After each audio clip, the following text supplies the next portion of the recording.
Okay, so good morning. One of my subscribers recently asked me if I could do a video of processing wax, so I'm gonna try and do a bit of a rundown. So I have this wax melter here. This is for when I'm doing my final processing, I guess. Not necessary. They're not necessarily cheap, so not required. There's also a slow cooker. That's also another way of doing your final step with your wax melting. Which you'll see now I have some, there's actually a little bit of honey's got in there somehow, but anyway, that's some refined wax that I've used for candle making and foundations. And I have my grandson with me today. He's showing me a lovely painting. That's very good. Okay, but for today's process, we've got some wax that I removed from my solar wax melter. And unfortunately, when we had a storm here recently, the wind blew the lid off it. So we've got a lot of dead bees in there somewhere. Anyway, so wax in here with some water. And we pop this inside this pot. I'm just going to have to put you down for a minute because I have to do this one two-handed, so just give us a moment. Okay, so correction, I had to take it out of the double boiler because that pot is aluminium, which will not work on an induction cooktop. So you have to have stainless steel with a solid bottom. That's magnetic, I guess, yeah. So anything that's magnetic. So let's try this again. I'm not too phased that it's not in a double boiler because I can control the temperature. So let's see if this will work. And we're going to go for warm. Right. No, something's not right. It's bipping at me. Okay, let me reconvene.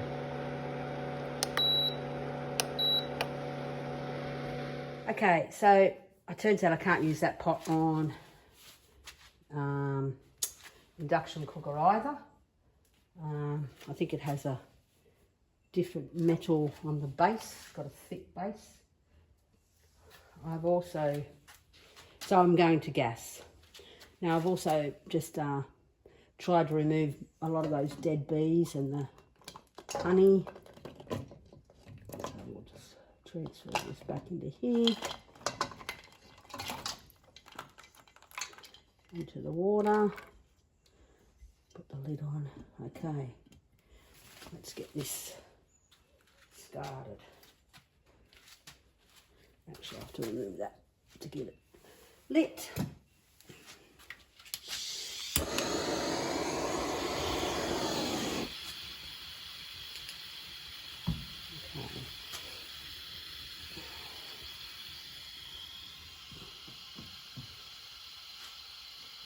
Just make sure it's stable. I think that's relatively stable.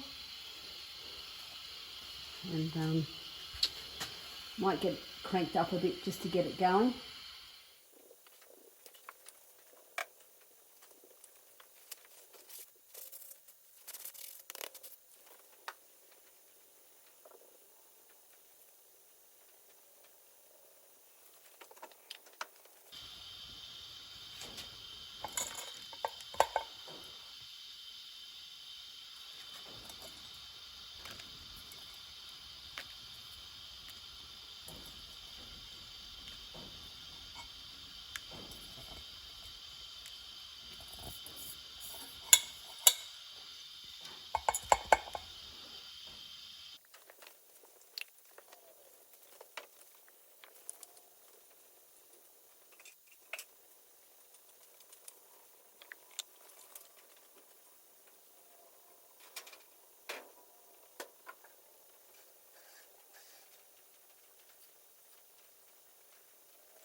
Okay, we just, I noticed we had a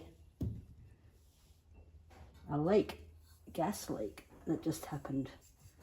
So I'm just going to make sure that this is tightened up properly.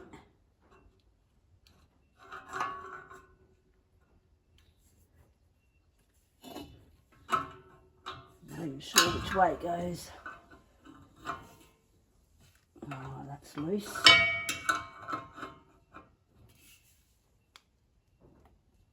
Oh, that's tight.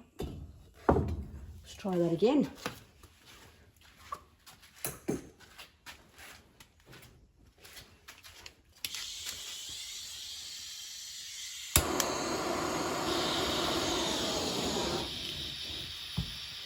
And the leak was down there. Okay, that's not leaking. I'll try that again.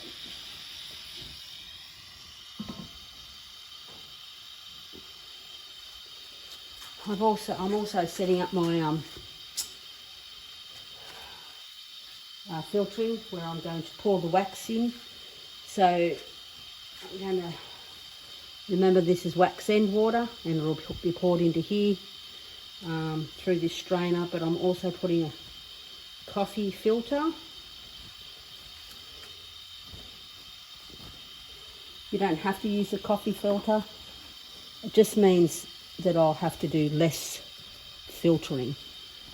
I won't have to process it, hopefully, a second time. So I'll just sit that on there. And when the wax is ready, just center that a bit. Which it's not yet, but it's getting there. Once that's ready, we'll be able to pour it through into here, filter it out, and let it set. Okay, let's see how it goes.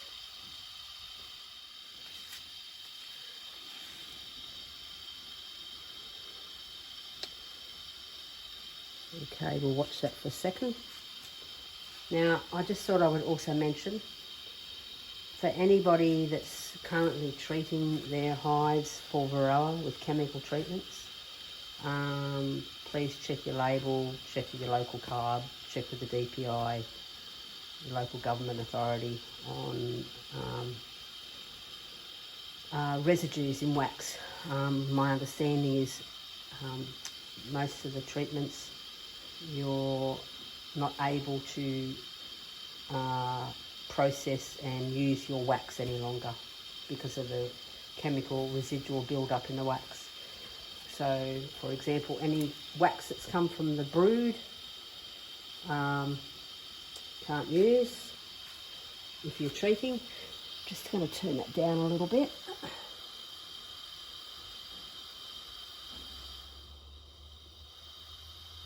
It's starting to come to a bit of a boil, I noticed over here. If it's wax out of your honey supers and those honey supers haven't been on while treating, well then my understanding is you're fine to use that. But yeah, you just need to check before you go using it for foundation or cosmetics, candle making, anything like that. Just make sure you check what you can and can't do with your wax once you begin varroa treatment. I'm okay at the moment because I still don't have varroa, so therefore none of my wax has been through any of those treatments. Okay, I may have turned that down a bit too low.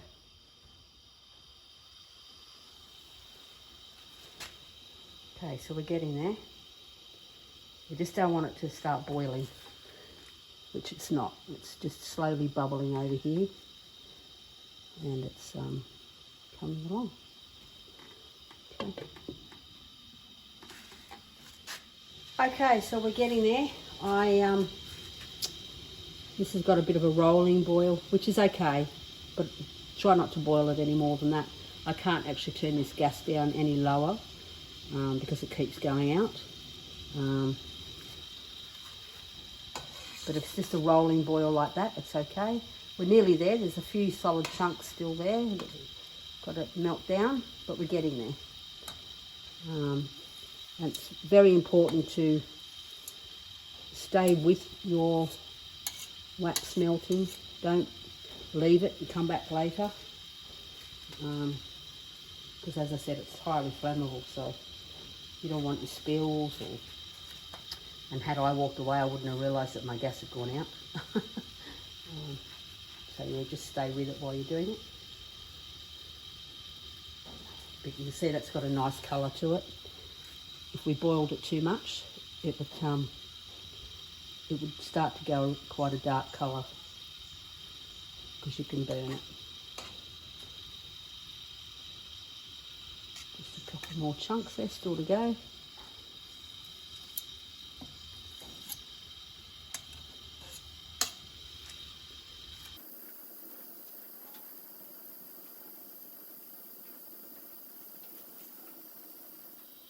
Okay, so pretty sure that's all melted down.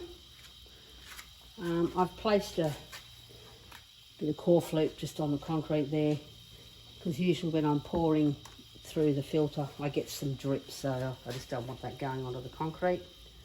So we'll turn it off and we'll strain it through.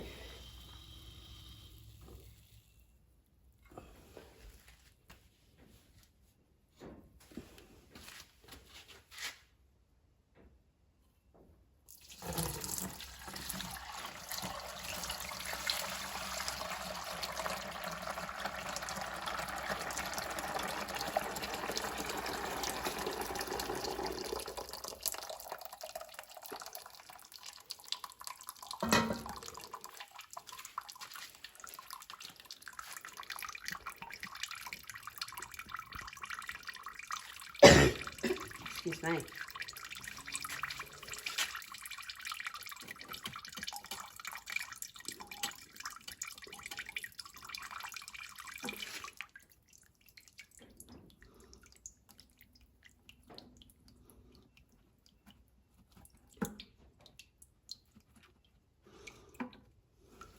So you can see the amount of debris. There's some dead bees there. As I said, I cleaned most of it out before we melted it down. So that's pretty clean actually. And I wouldn't have had that, except as I said previously, the lid blew off my solar wax melter and the bees got into it. I tried to get as many out as I could, but unfortunately I didn't get all of them, and so they suffered.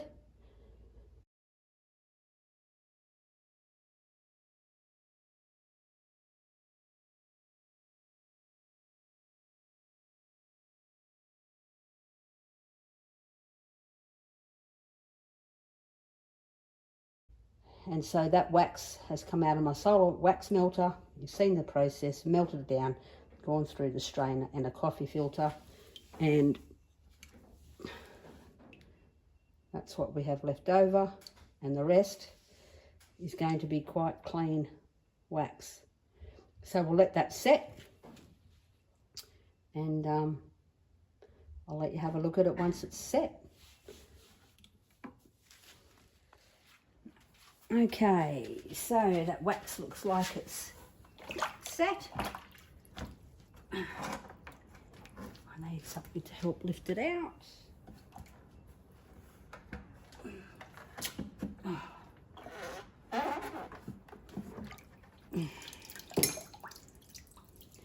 And there you go, we have a lovely cake with a little bit of grot on the bottom, but that's all right, that's good for a first pass. We can just scrape some of that off. A hive tool is also good for this job.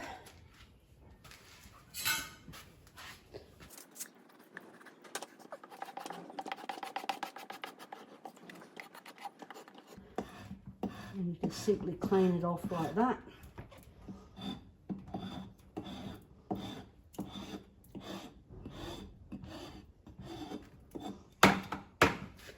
Give that a rinse.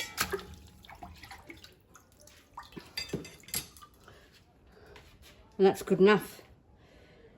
So the next time I'll probably save that, and when I do get some more wax, I'll then process it in this one here. So basically, this has a water jacket in it. You put the wax in the top here. You put it in with water. And then when you process it, you drain off any dirty water until you get clear wax coming through. And then you put it into your moulds or into a jug and pour it into your moulds, however which way you want to do it. But it's pretty good for a first pass with that coffee filter. Okay.